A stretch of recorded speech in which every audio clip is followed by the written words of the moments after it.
These 6 habits will ruin your life if you don't stop doing them now.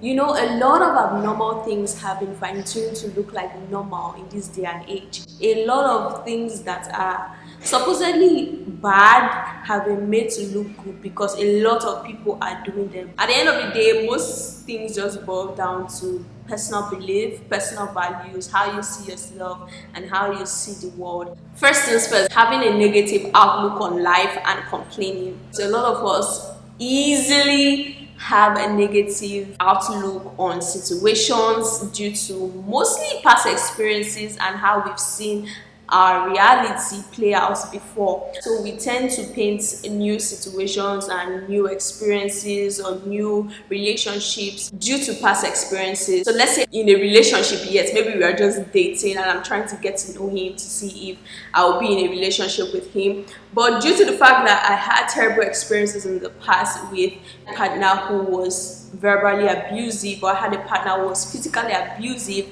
I do not even give this person a chance to show me who they really are. And so I start to feel that, okay, this person is definitely going to be an abuser. We begin to look out for where people would mess up. It's almost like you're just waiting for it to go wrong so you can say, I said so. Most of us tend to create problems before we even start what we want to do. Let's say you want to start a business. You start looking at the problems that could possibly arise from that business. You start to look at how the business could possibly go wrong. Why can't you look at how the business can actually go right? What is wrong if you actually think positive and think of all the possible things that could go right? But it is easier to actually look at the negative side. Another thing is complaining. Complaining is so irritating. Please, if you're somebody who complains, trust me, I will not be your friend and I'll run away from you. Everybody is going through it. Everybody has issues. You're not the only one. Complaining does not solve your problem. Complaining only expands the problem and makes it look more elaborate than it actually is. Everybody has issues. We are all adults. We are going through it.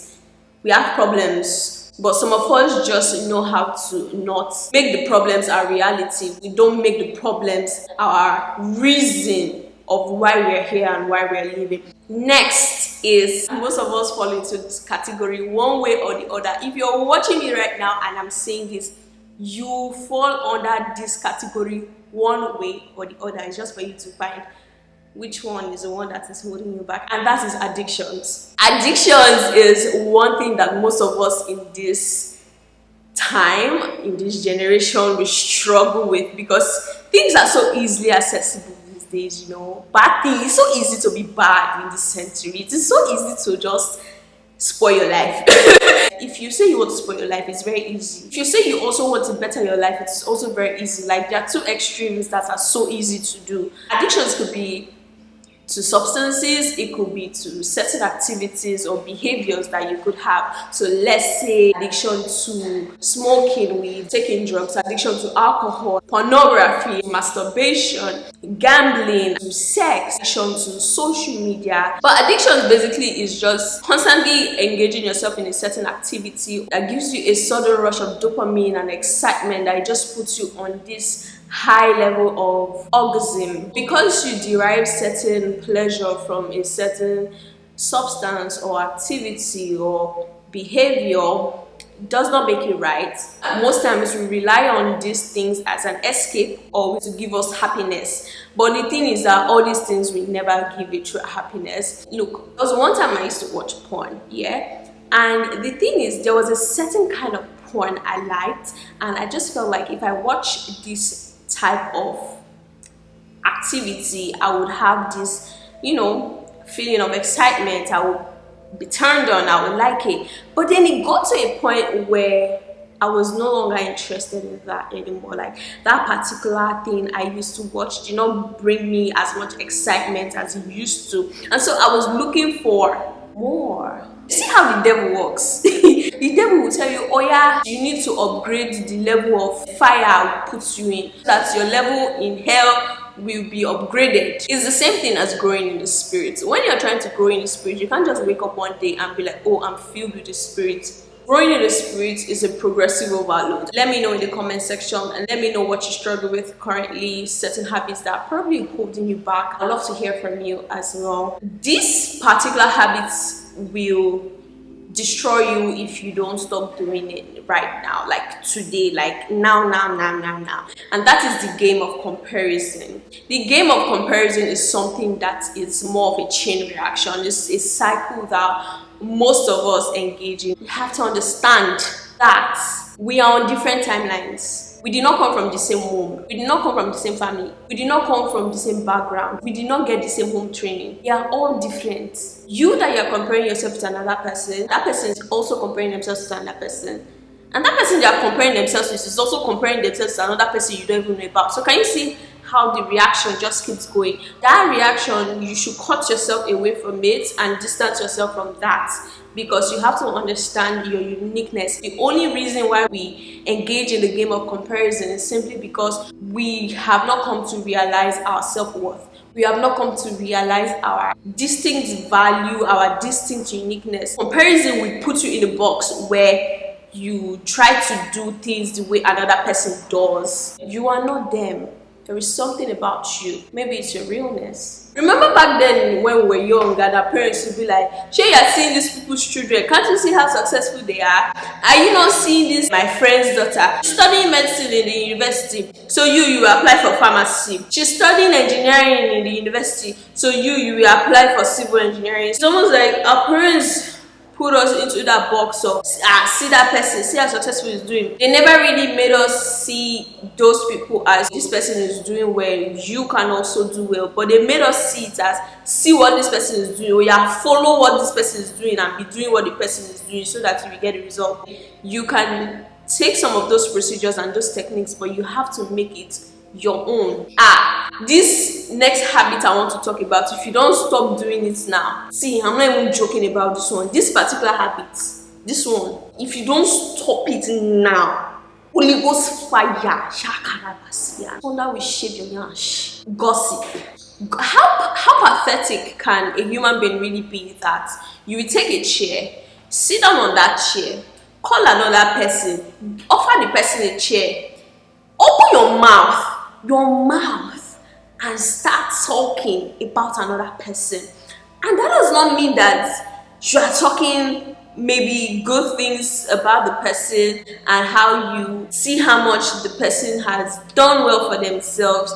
But even if you've seen how much the person has done well for themselves, you are just looking for something that you can use to spite the person or put the person in this light of them being a bad person. Even if the person is a bad person, like how unproductive is your life? Gossip is a broke bitch spot. Engaging in gossip is something that makes you feel worthy for a very short time, because it gives you that level of, oh, I'm better than this person.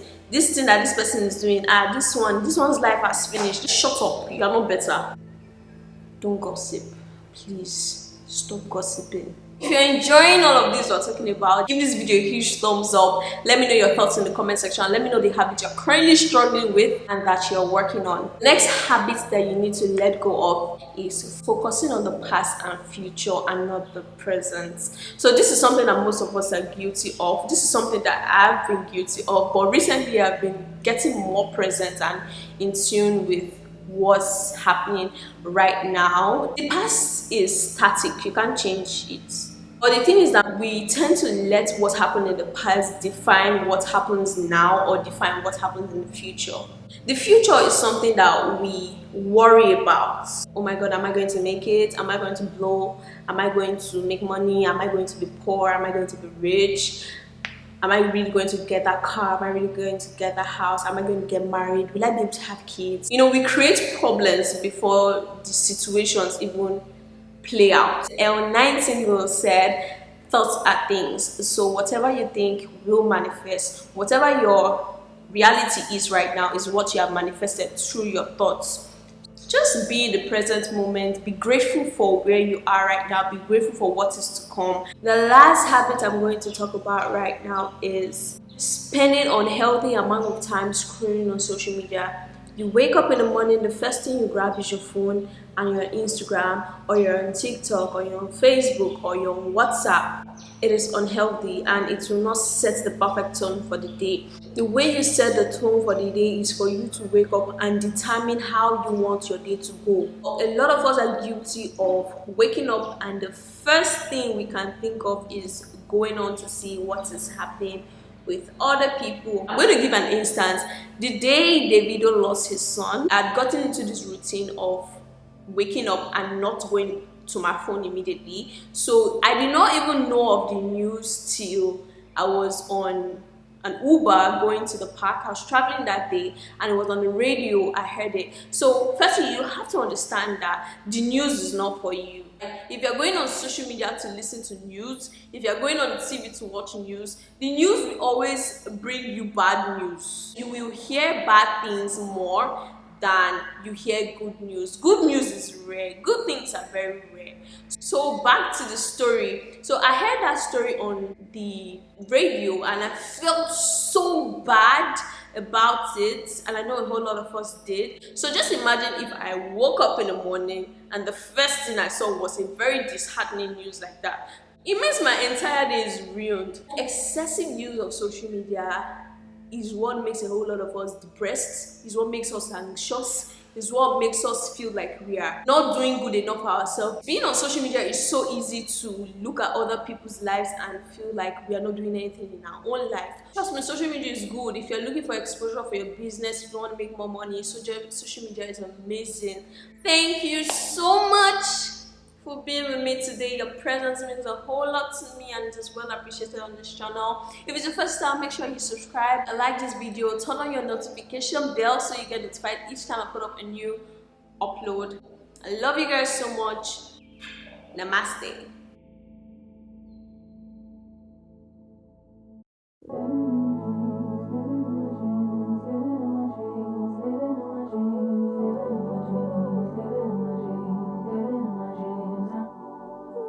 Living